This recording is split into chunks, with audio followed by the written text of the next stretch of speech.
তবে কি রোহিত শর্মা কলকাতা নাইট রাইডার্সের পথে? হ্যাঁ, এখন এই ভিডিওটাই সমস্ত সোশ্যাল মিডিয়া জুড়ে ভাইরাল যে রোহিত শর্মা হয়তো পরের বছর কলকাতা নাইট রাইডার্সের হয়ে খেলবে। আসুন তাহলে এবার আমরা দেখে নিই যে এই ভিডিওর সত্যতা ঠিক কতটা। আচ্ছা, এই জল্পনাটা কেন শুরু হয়েছিল?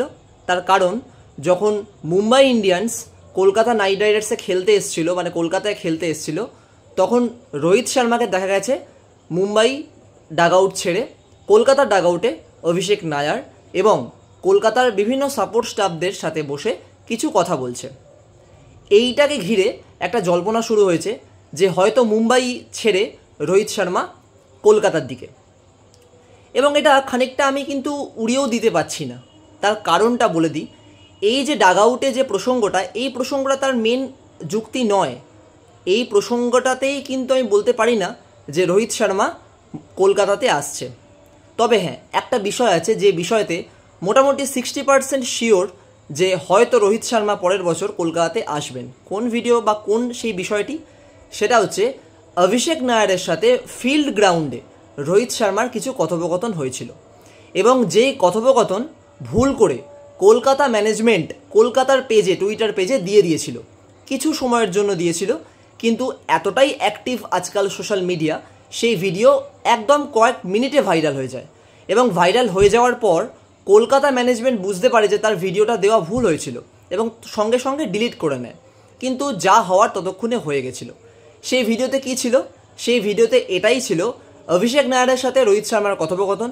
সেখানে রোহিত শর্মা বলছে এরকম যে ওই ঘরটা আমি বানিয়েছি, ওই মন্দিরটা আমার, এখন ওই ঘরে আর তাকানো যায় না, বা ওই ঘরে এখন সব কিছু ঠিকঠাক নেই। ওই ঘর বলতে এখানে মুম্বাই ইন্ডিয়ান্সের কথা বলা হয়েছে। রোহিত শর্মা আগেই বলে দিয়েছিল যে পরের সিজনে রোহিত শর্মা মুম্বাই ছাড়ছে এবং তারপরেই অভিষেক নায়ারের সাথে এই কথোপকথন, যেখানে বলা আছে যেখানে রোহিত শর্মা বলছেন যে মুম্বাই ইন্ডিয়ান্সটাকে তিনি নিজের হাতে গড়েছেন, কিন্তু এখন তার সাথে তার ম্যানেজমেন্ট বা প্লেয়ারদের সেভাবে আর খাপ খায় না। এবং তারপরে ওই যে ভিডিওটি ছিল, যে ভিডিওতে রোহিত শর্মা কলকাতার সাপোর্ট স্টাফদের সাথে বসে আছে, সেটা কেন সেটাও একটু বলি। মুম্বাই ইন্ডিয়ান্সের তখন ডাগআউট ছেড়ে রোহিত শর্মা কিন্তু কলকাতাদের সাথে বসে আছে এবং কলকাতার সাপোর্ট স্টাফদের ভেতরে, মানে রুমের ভেতরে অফিসিয়ালি। তো এটা একটা 60% দাবি রাখছে যে হয়তো রোহিত শর্মা কেকেআরের দিকেই যাচ্ছে। তাছাড়াও আরও কিছু ঘটনা আছে যে প্রিভিয়াস কোনো একটা ইন্টারভিউতে রোহিত শর্মা বলেছিল যে তাকে যদি ছাড়া হয়, মানে মুম্বাই ইন্ডিয়ান্স যদি ছাড়েন, তাহলে কোন টিমে সে যেতে চান? তিনি বলেছিলেন কলকাতা নাইট রাইডার্সে। এ তো গেল রোহিত শর্মা। এবার রোহিত শর্মা ছাড়া রোহিত শর্মার যে সাপোর্টার, যে সমস্ত ফ্যান বেস আছে, তারা রীতিমতো এখন শুরু করে দিয়েছে যে রোহিত শর্মা যদি কলকাতাতে যায় তো তারাও কলকাতাকেই সাপোর্ট করবে। কারণ দেখুন, কলকাতার যে ওনার সেটা হচ্ছে শাহরুখ খান, এবং শাহরুখ খান কোথায়? মুম্বাইয়ের বাদশা। তো ইতিমধ্যে তারা নিজেদের মতো স্লট বানিয়ে নিয়েছে যে একদম বাদশা আমাদের, ক্যাপ্টেন আমাদের, এবং তারা রীতিমতো ওপেনার স্লটও বানিয়ে নিচ্ছে, রোহিত শর্মা নারিন অথবা রোহিত শর্মা সল্ট। তো যাই হোক, এগুলো তো ফ্যান বেসের কাজ, বিভিন্নভাবে প্রেডিক্ট করতে হবে। কিন্তু যদি খেলার রুল হিসাবে আমি বলতে চাই, তাহলে সেক্ষেত্রে কী করতে হবে? মানে রোহিত শর্মা যদি কেকেআরে আসতে যায়, তার আগে অনেকগুলো বাধা আছে। সেই বাধার মধ্যে দেখুন, লজিক্যালি যদি আমি আপনাকে বলি, মুম্বাই ইন্ডিয়ান্স এবছর সবথেকে খারাপ রেজাল্ট করেছে। হার্দিক পান্ডিয়ার নেতৃত্বে মুম্বাই একদম লাস্টে প্রায়। তো সেক্ষেত্রে মুম্বাই ম্যানেজমেন্ট কখনোই চাইবে না যে রোহিত শর্মাকে তাদের জায়গা থেকে সরিয়ে দিতে। হয়তো এটাও হতে পারে রোহিত শর্মাকে তারা ক্যাপ্টেন হিসেবে আবার নিয়ে নিল, কারণ পরের বার যে মেগা অকশন, সেখানে 4 জনকে ধরে রাখতে পারবে বিভিন্ন ফ্র্যাঞ্চাইজি টিম। এবার মুম্বাই বলতে যে ফ্র্যাঞ্চাইজ যে টিমগুলো, মানে যে 4 জনের কথা আমি বলতে পারি, মানে আমার বুদ্ধিতে বলে অবশ্যই মুম্বাই ম্যানেজমেন্ট আরও বেশি জানবে।